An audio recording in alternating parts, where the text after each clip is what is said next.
Surah At-Tin. Dinamakan Surah At-Tin karena diambil dari kata At-Tin yang terdapat pada ayat pertama yang artinya buah tin. Surah At-Tin adalah surah ke-95 dalam Al-Quran yang berjumlah 8 ayat dan termasuk golongan surah yang diturunkan di Mekah. Disebut juga dengan surah Makkiyah. Pada ayat pertama dijelaskan tin adalah buah yang enak dan lembut serta cepat dicerna.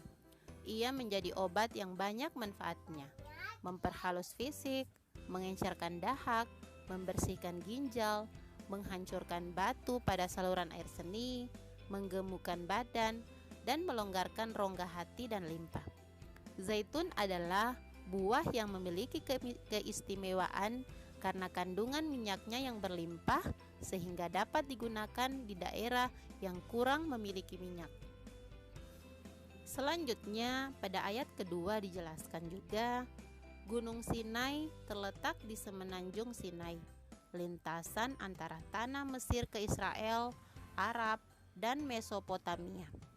Gunung setinggi 2.285 meter ini juga dikenal dengan nama Jabal Musa atau Gunung Nabi Musa, karena di tempat ini Nabi Musa menerima wahyu pertama dan diangkat menjadi rasul.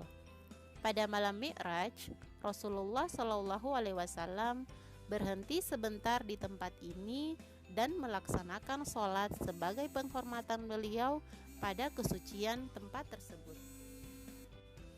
Pada ayat ketiga dijelaskan kota yang aman adalah kota Mekah. Kota ini disebut dengan kota yang aman karena siapapun yang memasukinya terjaga keamanan dan keselamatannya. Kota Mekah juga disebut sebagai Ummul Qura dan tanah yang aman. Kota ini banyak menyimpan sejarah sejak zaman Nabi Ibrahim alaihissalam. Selanjutnya, isi kandungan ayat keempat adalah Allah Subhanahu wa Ta'ala menjadikan manusia dalam sebaik-baik bentuk. Proses kejadian manusia tidak sama dengan kejadian makhluk-makhluk lain. Manusia memiliki akal, jasmani, rohani, dan nafsu. Anggota tubuh manusia serasi dan seimbang sehingga tampak indah, cantik, dan memudahkan untuk melakukan kegiatan. Sedangkan hewan hanya memiliki jasmani dan nafsu saja. Manusia harus mampu menjaga keseimbangan yang dimilikinya agar supaya menjadi mulia. Apabila manusia mengutamakan nafsunya, maka ia turun derajatnya seperti hewan. Selain rohani, manusia dibekali dengan akal pikiran agar supaya dapat membedakan yang baik dan yang buruk. Pada ayat kelima dijelaskan Allah Subhanahu wa Ta'ala mengingatkan manusia, sekalipun mereka sempurna, tetapi dapat turun derajatnya menjadi hina karena pengetahuan, sikap, dan perilakunya apabila telah keluar dari aturan yang telah ditetapkan oleh Allah Subhanahu wa Ta'ala melalui Rasul-Nya.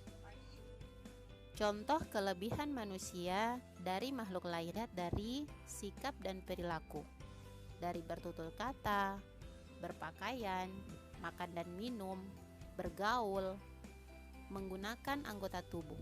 Dari situ kita dapat membedakan manusia dari makhluk lain. Kemudian pada ayat ke-6 dijelaskan orang-orang yang tidak pernah hina adalah mereka yang beriman dan melaksanakan amal soleh.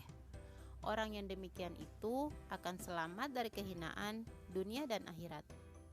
Seperti pada gambar di bawah ini, contoh orang yang beriman dan beramal saleh, selalu beribadah kepada Allah, gemar bersedekah, dan ikhlas menolong sesama.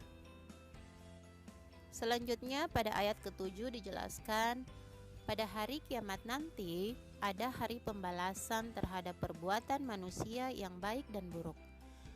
Manusia seharusnya tidak meragukan adanya hari pembalasan, karena Allah Subhanahu wa Ta'ala sudah menunjukkan bukti-buktinya. Allah Subhanahu wa Ta'ala memberikan akal kepada manusia untuk berpikir tentang ciptaannya dan hati untuk merasakan iman.